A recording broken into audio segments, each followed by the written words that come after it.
ফলের রাজা আমের কয়েকশো প্রজাতি রয়েছে, ঠিক তেমনই একটি প্রজাতি হলো ফজলি। কিন্তু হঠাৎ এমন মিষ্টি সুস্বাদু আমের এহেন নামকরণ কেন হলো জানেন কি? এর পেছনে একটি অদ্ভুত কাহিনী জড়িয়ে রয়েছে। সময়টা ছিল 1800 সালের আশপাশ। তখন বাংলায় নবাবদের শাসনকার্য সবেমাত্র শেষ হয়েছে। ঠিক ওই সময় প্রাচীন বাংলার গৌড়ে এক জরাজীর্ণ ঘরে বসবাস করতেন এক পৌড়া।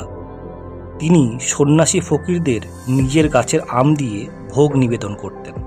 তার বাড়ির উঠোনে ছিল একটি আম গাছ। একবার মালদহের কালেক্টর রেভেন্স সাহেব এসে ওই পৌড়ার বাড়ির কাছে শিবির স্থাপন করেন।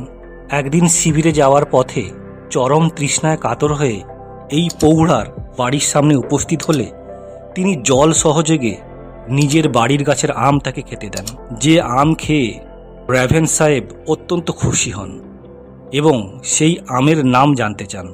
কিন্তু ওই পৌড়া ইংরেজি বিশেষ জানত না, তাই আমের নাম জিজ্ঞাসা করাতে তিনি ভাবলেন ওই ইংরেজ সাহেব হয়তো তার নাম জানতে চাইছে।